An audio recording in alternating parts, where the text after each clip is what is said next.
मैं रितिका आज गुरु पर्व के अवसर पर यहाँ उपस्थित सभी लोगों का हार्दिक स्वागत करती हूँ।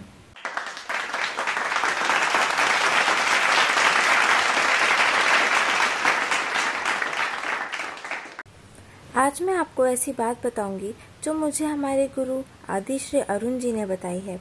ये फिलॉसफी मेरी नहीं है, बल्कि ये ज्ञान मुझे उन्होंने दिया था, जो मैं आज आप सबको बताऊंगी। ईश्वर पुत्र कहते हैं कि आदतों को छोड़ने का सफ़र शुरू करो। हम सबके पिछले जन्म के संस्कार इस जन्म में भी हमारी आदत बन जाते हैं और इस जन्म की आदतें अगले जन्म में फिर संस्कार बन जाएगी। तो अब प्रश्न यह उठता है कि अंत कहाँ है? इस बात का जवाब आदि श्री बहुत ही सहज भाषा में देते हैं कि अंत इस सत्य को जान लेने में है कि मनुष्य ना ही संस्कार है और ना ही आदत है। अंत है इस सत्य के प्रति जागने में कि तुम सबसे अलग हो। अंत है होश में और साक्षी भाव में। इसको थोड़ा और अच्छे से समझते हैं। मान लीजिए आपने कल गुस्सा किया, आज फिर से किसी ने आपको उकसा दिया, आपको फिर गुस्सा आ गया। कल कोई फिर से आपको गुस्सा दिला देगा और फिर आप गुस्सा करेंगे।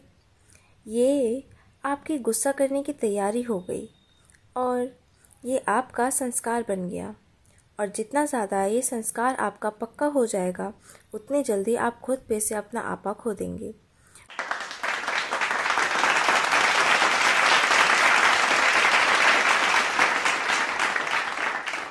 कोई भी तुम्हारा बटन दबा दे तो तुम दुखी हो जाओ, कोई भी तुम्हारा बटन दबा दे तो तुम खुश हो जाओ, कोई भी आपकी तारीफ़ कर दे तो आप बहुत प्रसन्न हो जाते हैं, और वहीं कोई आपको बुरा बोले तो आप क्रोध से भर उठते हैं।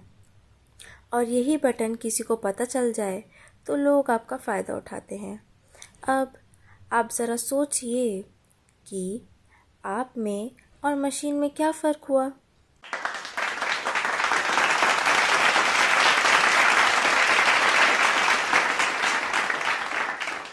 मशीन भी मनुष्य के हिसाब से चल रही है और आप भी मनुष्य के हिसाब से चल रहे हैं। लेकिन अगर कोई बटन दबाता चला जा रहा है और आप कहते हैं कि नहीं करना, वो आदमी थक गया, लेकिन आप क्रोध नहीं करते और आप कहते हैं कि मैं अपना मालिक हूँ, जब करना होगा तब करूँगा, नहीं करना होगा नहीं करूँगा। प्रतिक्रिया और क्रिया में क्या फ़र्क है?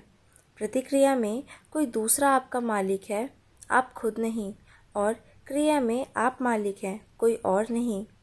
और सबसे बड़ी बात यह है कि प्रतिक्रिया बांधती है और क्रिया हमें मुक्त करती है।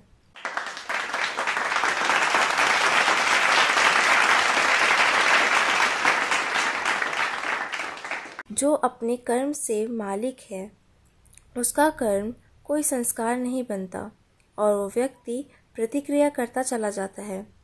वो कर्म बंधन में नहीं बांधता, वो खुद कर्म बंधन में बंधता चला जाता है और अंत में आते आते आप बचते ही नहीं हैं। केवल आदतों का एक ढेर बच जाता है और आप अपना जीवन दूसरों के हिसाब से जीना शुरू कर देते हैं। अपनी आदतों को छोड़िए।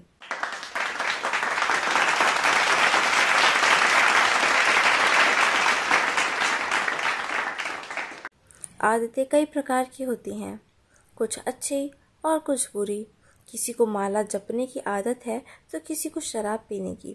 अगर किसी को एक दिन माला ना मिले तो उसे माला की तलब लगती है, और किसी को शराब ना मिले तो उसे शराब की तलब लगती है। ना ही आपको कोई माला फेरने से रोक सकता है और ना ही कोई शराब पीने से। बस आपकी कोई आदत आपके मालिक ना बन जाए।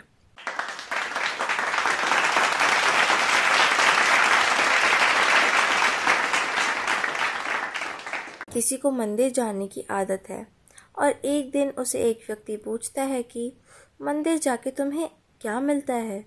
तब वह बोलता है कि मिलता तो कुछ नहीं है, पर जिस दिन मंदिर ना जाऊं मुझसे रहा नहीं जाता। आप बस इतना ध्यान रखिए कि आपके जीवन की कोई भी छोटी या बड़ी आदत आपके मालिक ना बन जाए।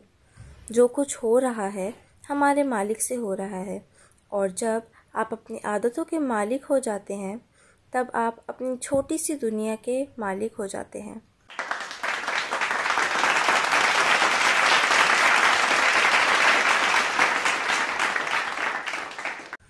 और इसी को भगवान बुद्ध ने होश कहा है कि आप कुछ भी कर्म करें उसे पूरे होश में करें।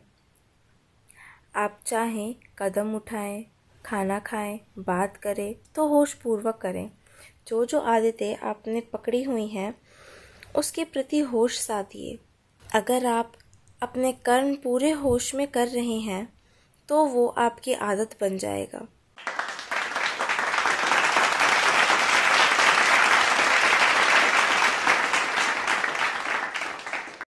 ईश्वर पुत्र कुछ भी छोड़ने को नहीं कहते, वो केवल कहते हैं कि अपना होश साधो। होश साधने से जो भी व्यर्थ है वो छूट जाएगा और जो सार्थक है वो बचा रह जाएगा। धन्यवाद।